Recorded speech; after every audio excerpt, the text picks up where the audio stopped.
Olá, sou Francisco José Garcia, coordenador do Núcleo de Justiça Animal da UFPB. Por intermédio dele, NEJA, Núcleo de Justiça Animal, nós apoiamos jurídica e gratuitamente os animais paraibanos e também animais de outros estados da federação, quando nos ligam ou então mandam solicitações por intermédio de nosso Instagram, que é o NEJA, N-E-J-A, ou então o meu próprio Instagram, que é Francisco Direito Animal.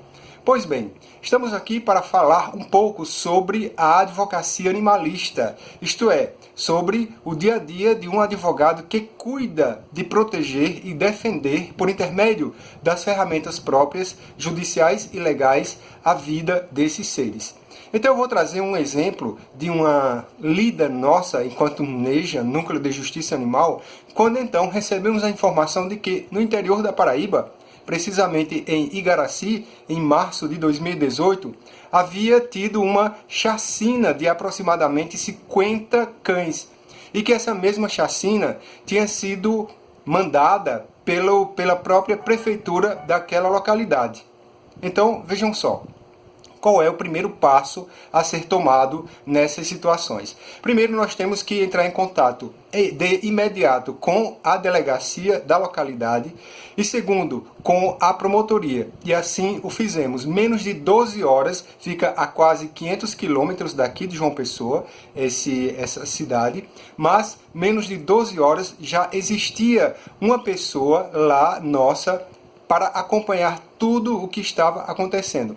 Então, nós conseguimos, por intermédio da delegacia e também da promotoria, chamar o Instituto de Polícia Científica, que prontamente esteve no local para fazer a perícia. E aí, a partir do laudo pericial, nós já tomamos as devidas providências. Em que sentido? No sentido de acompanhar, junto à promotoria da comarca, a instauração do procedimento e averiguação dos fatos. Em seguida, a promotoria mandou para o Poder Judiciário local, a fim de que fosse dado andamento à ação judicial própria na esfera criminal. Paralelo a isso, nós também vamos ingressar, nós estamos aguardando, na verdade, o resultado final, ou pelo menos o resultado de primeiro grau dessa ação para, de posse dele, nós ingressarmos com a ação da área civil de indenização por danos morais coletivos, já que as provas são bem robustas e ficou praticamente comprovado. Ainda não temos a sentença, mas pelo que está escrito e pelas audiências que foram todas gravadas, certamente o resultado final será na condenação do ex-secretário municipal de saúde, que é médico veterinário, e, consequentemente, condenação da própria prefeitura no que diz respeito ao crime ambiental praticado, que foi a chacina de aproximadamente 50 cães como meio de controle populacional.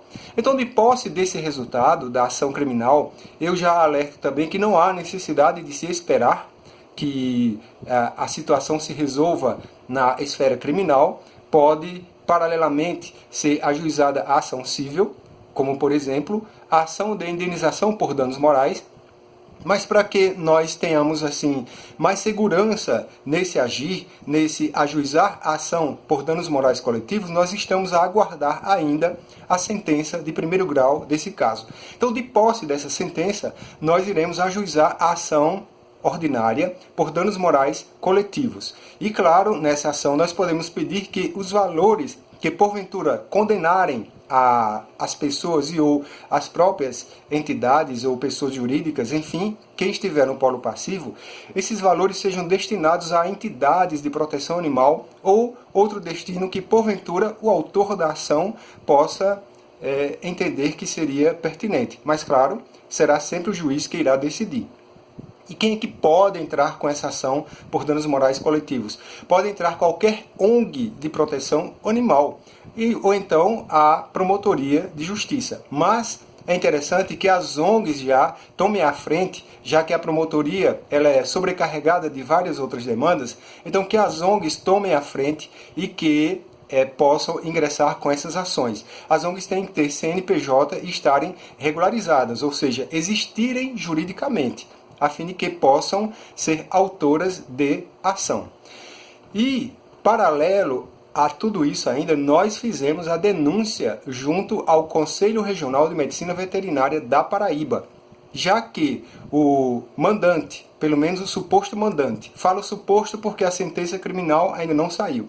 Então, o suposto mandante, à época, secretário municipal de saúde da cidade de Igaracy, era, assim como é ainda hoje, médico veterinário, e tudo isso foi feito, toda essa chacina foi feita em completo desacordo com as resoluções, com a resolução número 1000 de 2012 do Conselho Federal de Medicina Veterinária, que fala da eutanásia, e também da Lei Federal número 13.426 de 2017, que trata da forma de controle populacional, estabelecendo que esse controle só pode ser feito única e exclusivamente por esterilização cirúrgica ou meio compatível, ou outra modalidade compatível com essa esterilização cirúrgica. Então, como houve completa desobediência à lei federal e também às resoluções do Conselho Federal de Medicina Veterinária que lidam ou que regulamentam essa situação, nós denunciamos o médico veterinário e estamos aguardando o resultado final dessa ação em nível administrativo. O nosso pedido foi exatamente de cassação da carteira, cassação do registro profissional desse médico veterinário, já que ele desobedeceu toda a legislação existente de proteção animal e que atentou contra a vida, ceifando a vida de quase 50 animais. Então esse é um caso aqui do dia a dia nosso. Nós temos várias também denúncias envolvendo maus tratos a animais de um modo geral, como por exemplo, quando as pessoas se mudam, e aí nós recebemos ainda a semana passada, as pessoas se mudam e deixam os animais no local onde moravam. Então são vários gatos aqui em um bairro de João Pessoa, vários gatos que estão dentro de uma casa onde moravam algumas pessoas e elas simplesmente se mudaram e deixaram para trás esses animais.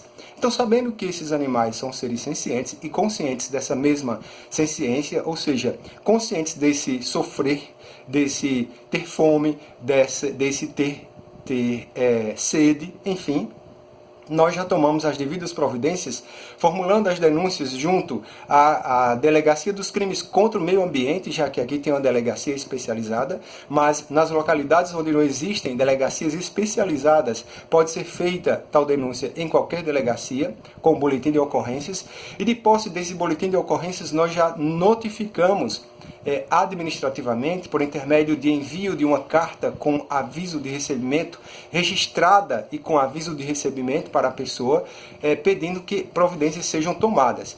Caso as providências não sejam tomadas, no sentido de que elas acudam esses animais, levem alimento e água para esses animais, ou deixem os vizinhos que querem cuidar deles entrarem nessa casa e assim cuidarem deles. E também essas pessoas que foi notificada e que abandonou os animais, que ela também leve os animais que estão doentes para o atendimento médico veterinário.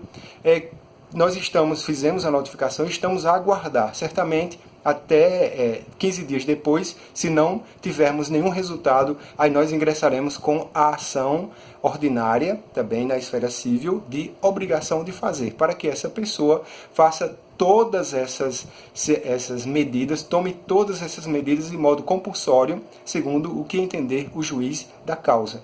Então são esses fatos ou são essas ocorrências que podem subsidiar o dia a dia de um advogado animalista, no sentido de ele, de posse da legislação protetivo animalista já existente, tomar todas as medidas cabíveis para que o socorrimento desses animais aconteça.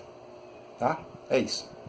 Qualquer dúvida, eu estou disponível no meu Instagram, que é Francisco Direito Animal. Ou então por intermédio do meu Facebook, que é Francisco José Garcia Figueiredo. Até lá!